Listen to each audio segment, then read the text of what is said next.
Good morning, Ron. Hello, John. How are you? Nice to see you. I'm doing well. How are you in this long period of travail? Well, You're, one look at my hair should give you an indication of how this is horrible. I haven't seen this since 1982, I don't think. yeah, I discovered gel, and that's kind of how I'm getting through it. It's my hack. Speaking of hacks, I know you have an anniversary baby, Yes. with so tell me about what life is for the Tite family in during the pandemic.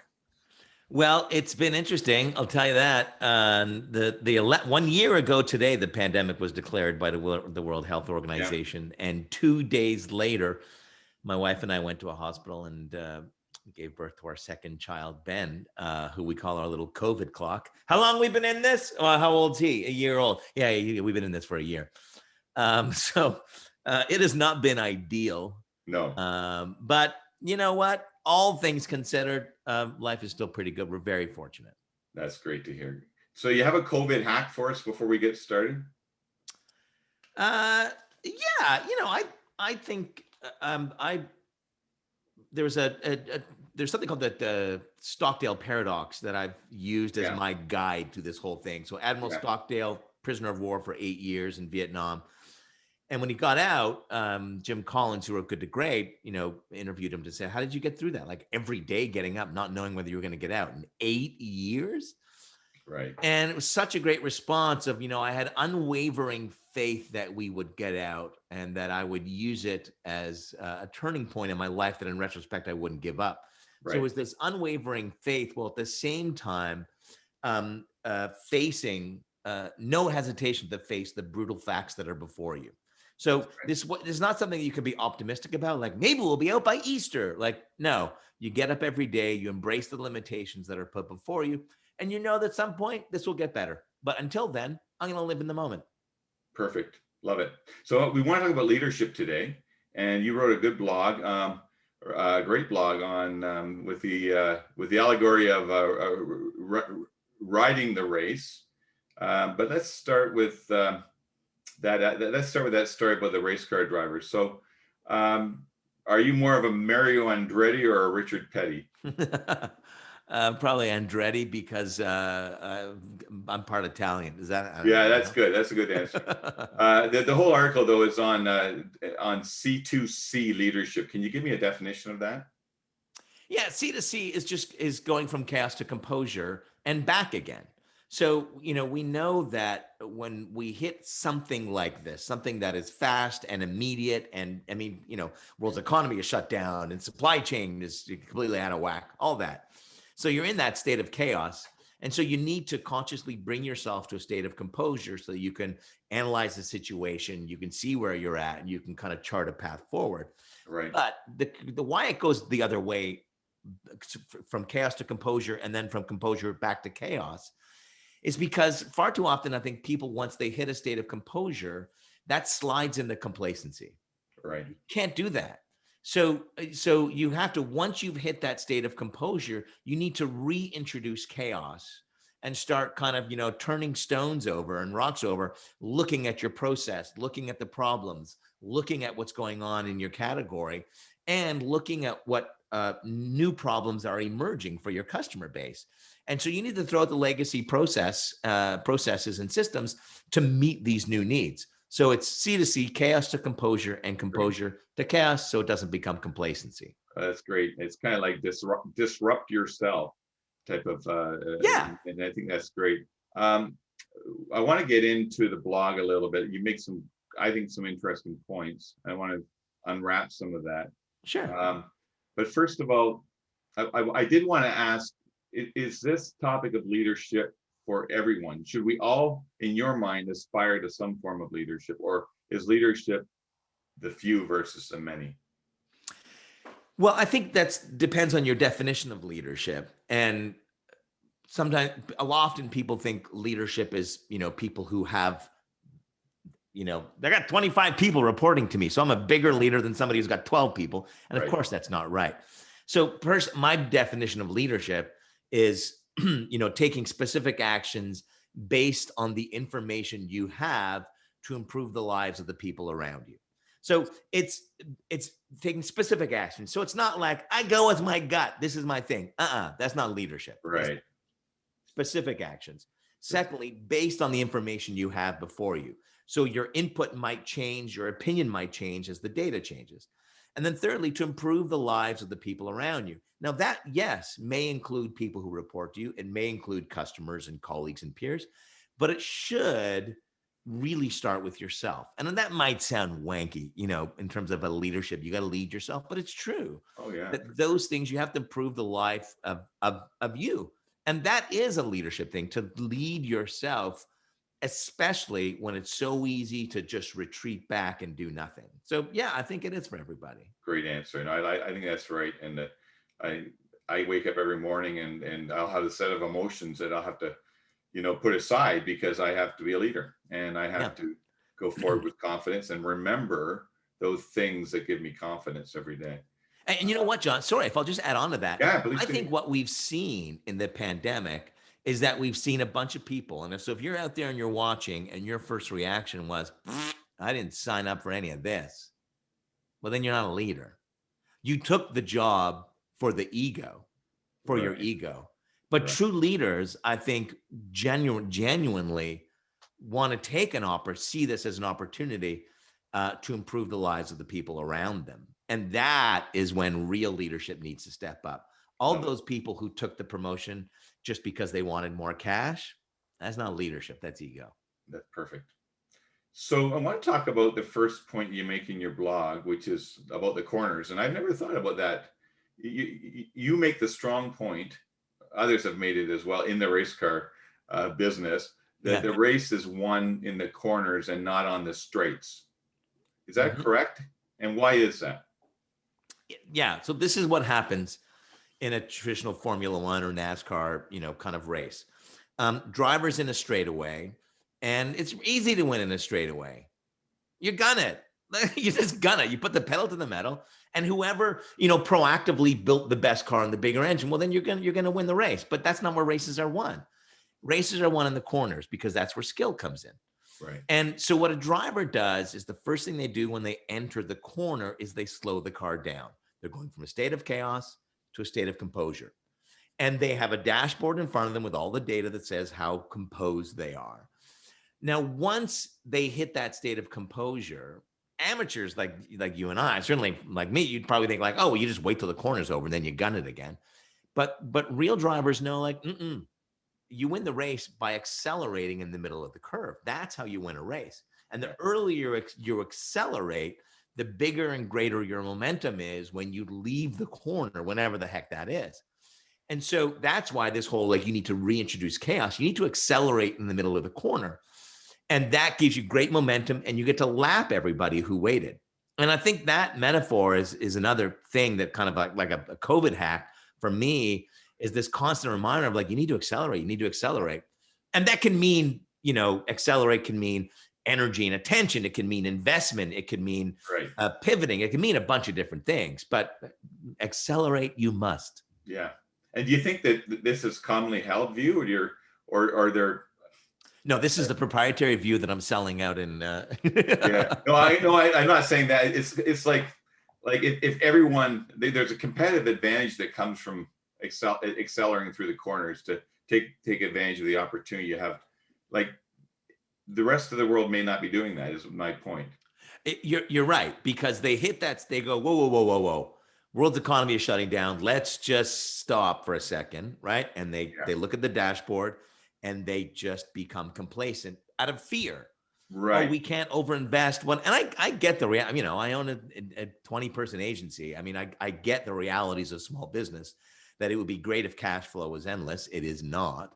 So I understand the financial realities, but that's why the accelerate doesn't have to just be investment. It can be about attention and focus and a willingness to change the business and to help your customers. Great. Okay, so I want to talk now a little bit about purpose, because in your blog you say purpose actually equals sacrifice. Now I might have read that in a little bit, but is that what you're saying, that purpose equals sacrifice? If I'm remembering correctly, I was probably channeling the Colin Kaepernick Nike ad of, believe in something even if it means sacrificing That's everything. it. That's perfect. Yeah, and I mean, I think, and what C2C leadership is by definition bound by purpose, defined by action, and adopted by others through communication. And those are the same three things, by the way, that exist in non-pandemic times. Right. So those things haven't changed.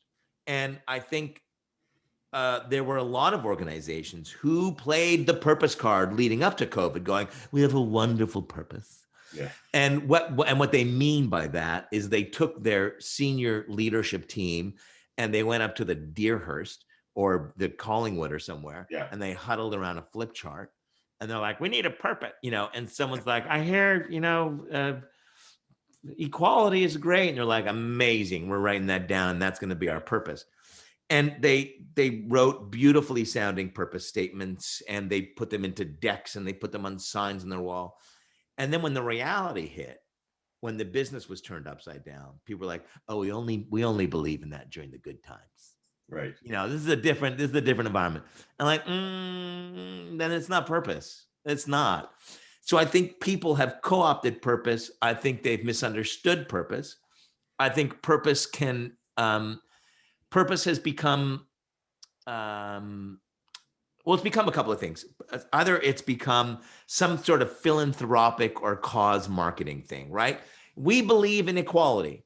Right. Well, I hope you believe in equality, but that's not your corporate purpose. This has to be strategically linked to the thing that drives revenue. That's not corporate purpose. That's philanthropy, or that's values. Or people go like, "Oh, we have a purpose. It's based in, our mission to sell the most running shoes in the world." Like, well, that's not a purpose either. That's just the purpose is believing in something that goes beyond what you sell, but is strategically linked to what you sell. And so, how we do it with clients is we just say, "What do you fundamentally believe in?" It's not that I don't care what you sell, but let's face it, most of us on this call, right? The things that we sell is not that proprietary. Other people sell a version of that thing. And yes, yours is better. Of course it is. It's always better. But it's really not that proprietary. So purpose allows us to elevate that conversation. It allows us, if we believe in something that goes beyond what we sell, now it's way easier to pivot because I can dial up a line of revenue that I didn't know that I could pursue, then still be bound by the purpose. Wonderful. So, a great example of this is Lady Gaga. Now, I'm not a huge fan of the music, but I love the brand and the business, of course. But so when you look at Lady Gaga, like, well, what does she believe? If Lady Gaga was a conventional CPG brand, you'd expect her purpose to be like, "We're the best tasting cracker because we're good for you and we taste," you know what I mean? Like, Yeah. she doesn't. The Lady Gaga belief is, I believe that people should be free to express themselves. That's her core belief. Now, does she do music? Yes, that is one line of revenue. Does she perform in concerts? Yes, that is another line of revenue. But when COVID came in and concerts got shut down, she very quickly pivoted and now started dialing up the other aspects of revenue. There's a makeup line, there's a fashion line, all these other things. And all those things, that the makeup line, the lead headline or tagline was "Our House, Your Rules." That is consistent with people should be free to express themselves, even though it's a completely different product. So I think, purpose allows us to do that, to broaden and diversify our portfolio of products and still be held together by a consistent belief. I love it. I'm innovation isn't saying like now with less salt. That's just not, we don't need more SKUs of the same product. That's great. Purpose allows us to get there. Perfect. And it's interesting in your example of Lady Gaga, she probably didn't have a ton of data that she relied on to come to what she's going to do next. And I think that those who were a little later on the corner changes that they needed to make, perhaps were waiting for the data to tell the story, and it just wasn't there. Do you think that is an encumbrance to people taking action, or what else stops them from taking early action during in the corners. It is. I think that is certainly one of the big pillars. And, I'm a creative guy by trade. So I fundamentally believe in the importance of data. Of course I do.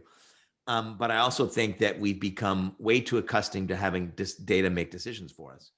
And in some cases, yeah, you don't want to spend any time on it. We're just going to do that. Great, amazing. But for the most part, especially within marketing, where what really connects with consumers is, I've never seen that before. I've never heard that line before. I've never heard that benefit before. I've never seen this product before. We know there's a reason new and improved really works really well. The problem with data is that what we've done is we've benchmarked a certain level of success and we've tried to duplicate it by saying, oh, this word and this headline works, therefore use it every time. Well, that's just clip art advertising and clip art marketing, and I don't think that's going to serve anybody. So that's one approach, is we've become over reliant on data. And I would argue in most cases, not great data.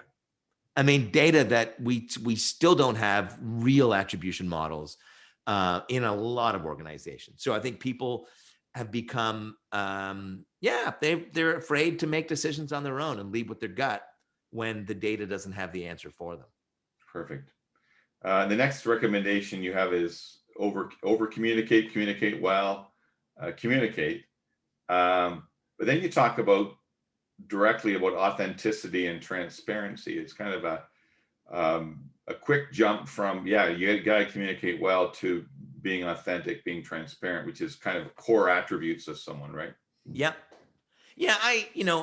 I've had quite the year in that, normally at Church+State, I'm on the road. I mean, I do kind of 75 keynotes a year. So I spend a lot of time on planes and in glorious hotel ballrooms, and eating, $47 muffins at the back of the room.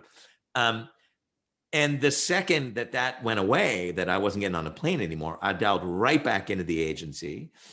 And the very first pitch we had that we won, which was like 3 weeks into the pandemic, I was the writer on it. I mean, I said, I'm going to help create this campaign. And I think that was really critical, because when you end up in a time like this, everybody on the team needs to know that every job and every responsibility and role is up for discussion. That we don't know who's going to have to do what. And then you might need to change what you do on a regular basis, and you may need to change what you do. And so I put my hand up and said, I'm going to be the first one to say, I'm going to change what I'm doing. I'm going to dial right back in. So I wanted to send that message to everybody at the agency to say, I'm here and I'm willing to do stuff that is not on my typical, business card. That's one thing. The second thing, we did a holiday party, a virtual Zoom holiday party. It was amazing. As amazing as a Zoom holiday party could be. And we started talking about funny, memorable meetings from the year. And people were like, oh, when somebody Zoom bombed us, or, all these kind of funny stories. And then someone said, what about you? And I started to break down and I started to cry. And it was this weird, if you think it's weird having somebody cry in front of you in real life, try it over Zoom where there's nowhere you can go and you're just left staring at the screen kind of thing. Because I was incredibly moved by the year that we had. But I did want to acknowledge that right out of the gate, I had no clue what was going to happen. I, like most of you watching, were like, stock market just, went, are we going to have an agency then? I don't know. Where's this all going? Yeah. And to have a great year with a team that was just completely dialed in from day one, that was very moving for me. And that's right. I thought it was important that they see that. I mean, not that I did it consciously, but and I was initially embarrassed. And then my, members of the team were like, oh, no. That made the whole thing way more real. Yeah, no, I think that's incredibly important. And we want to get to the last point in a minute. Now, many of the people viewing may not know this, some will, that you are a stand-up comic in your part-time world. And so that's all about communication as well. Can you tell me what that any insights that came from that about communication in terms of being a comic? Yeah, and I've kind of, channeled my comedy life into speaking now because with a 3-year-old and a now 1-year-old saying, "Honey, I'm going to go do a late night set. I'll be back at 2 a.m." It's not as popular these days. But yeah, stand up is, I've been stand up for over 20 years, 25 years. And there's a couple of things that are great about it that are incredibly valuable to communicators. So one, no excuse. There is no excuse. There's only one metric in stand-up. Either they laughed or they didn't. That's it. Right. And so because there's no like, well, I called the audience, but I left a voicemail. They haven't got back to me with their laughter yet. Like, no, that like just nothing flies. So that's it. No excuses. And what that does is it creates this reality that, well, then you do whatever you need to do to drive that metric. And Right. what I find really interesting about it is that it's one of the most creative pursuits, one of the most creative industries around. And still, there are these unwritten rules that say, well, you kind of got to dress like this, you got to act like this, you hold the mic like this, you move the mic stand over here. And even comics don't realize, like, you can do whatever the heck you want. You just got to generate the laugh. So I love that. I also love the ability to having a script, a perfected bit that you go to use. But there's a rule in comedy is you never ignore the reality of the room. And so if somebody, yells out like, "You suck," like, you need to address that. And not only do you need to address it, but you need to pivot on the spot, abandon the script, and go all in on this. And sometimes that's where the new bits come from. Right. This, we use this language in our agency called concept car versus assembly line.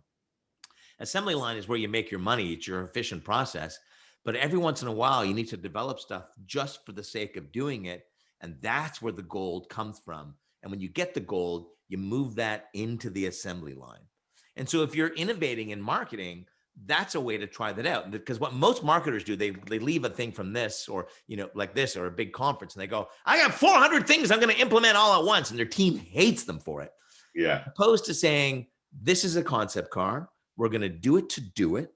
And we're just going to see what happens and see what we can learn along the way. And then take that and integrate it into our regular workflow. So it's responsible innovation that happens over time, not chaotic innovation, which is horrible for morale and cost and margin and everything else. Terrific. We did have a question that came in, and it was a long-worded question, but I did the AKA on it and read through the lines, and it was about Burger King. So this is topical. Yeah. And I'm sure you've had some jokes in your stand-up routine that have bombed, maybe once or twice or a few times. Mm-hmm. What's your view of cutting-edge creative that goes too far? Well, this is where the rules of stand-up come in really well, because nothing worse than saying a punchline that you expect like a big laugh, and all you hear at the back of the room is, like this moment of silence. And so I would have a go-to when that occurred. And again, you need to do that. You need to step closer to the line because that's where the brilliance is. Right. And the second you step over and it's not funny, you're like, "Oh, I stepped over the line, didn't I?" Yeah, okay. So what I would say in stand-up is say like, that's really remarkable because I thought that was really funny. And apparently you don't. Yeah. And I find that really interesting and fascinating. And that's a very different approach of, well, you're the dummy because you don't get my brilliance. Right. So the tone of how you respond is really critical. I think edgy creative, the closer you get to the line, the better it is, but the closer it is to you crossing over. So it only works when it's consistent with the brand. We've over the last 5 to 10 years, it's been all about, you got to cut through, you got to cut through, you got to cut through. It's not about just cutting through. That's completely irresponsible because you could do some horrible, heinous things to just cut through. It is about cutting through and building trust along the way. And you do that with brand consistent communications. So it's ridiculously lazy to say, all we need to do is shock people, the old, any news is good news. No, it's not. It's not. Now, in the Burger King example, would I have taken the creative in that direction? No, I would not have, especially on that day, especially with the legacy and the history of that line. I know what they were doing with it. I know where that thought started. And I think, and I don't know that they meant to say we're going to be really provocative. They thought it was clever. Yeah. I would not have made that call. But we can't, on one hand, applaud brilliant work and not allow people to swing and miss every once in a while. That's not to say they shouldn't be held accountable. That's not to say we shouldn't go at them for 100%. We need to do that. But that's going to happen when you try and develop interesting and compelling communications. I didn't love their response. I saw the response and they doubled down on it, and I don't think that was the right thing to do. But I know where the idea came from. Great, that's good advice, good wisdom. We're running out of time. I wanted to end on your last point of the blog, which is your hair color is showing you're going down to your roots or something. I can't remember exactly what wording that you used, but I do believe that this has been one of the blessings of the pandemic. For me personally, as I've gotten to know people better in some ways by seeing them in their home environment. And I was thinking a teeny bit about one of the calls with my board members where we both had babies, a male board member, we both had babies in our arms, and we were both bottle feeding the babies while having a discussion about, current topics within the marketing world. And it kind of, that particular picture struck home with me as being something that is actually a good thing. I totally agree with that. Yeah, I mean, yes. I think the line was your roots are showing. That's what it was. Exactly. Which if you look at this, I don't dye my hair, but it's not the way I would normally have my hair. But I think that what I meant by your roots are showing is like the things that anchor you, like the things that actually allow you to grow, that inspire you to grow. Your family, your children, your pets, your artwork in your house, all that stuff. And what I absolutely love about this time is that with colleagues and with peers and partners, I think we have a better sense of who the whole person is now that we've seen we've seen what anchor people, we see those we see your roots. And I can't believe that it was never a good thing to do that. I can't believe that, the first time our 3-year-old interrupted me in a meeting, I was like, oh no, like what's going to happen?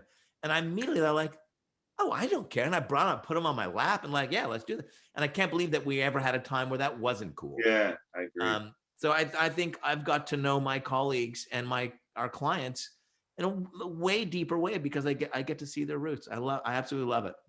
Wonderful. Well, Ron, we're out of time, but thanks so much. I've loved the conversation. Could talk for hours. Thanks for coming on, and all the best to you as we pivot out of the corners into the straightaways, hopefully in the next month or so. Yeah, thanks, John. Thanks for having me, and to everybody who's watching live or later on, thanks for joining us. I really appreciate it.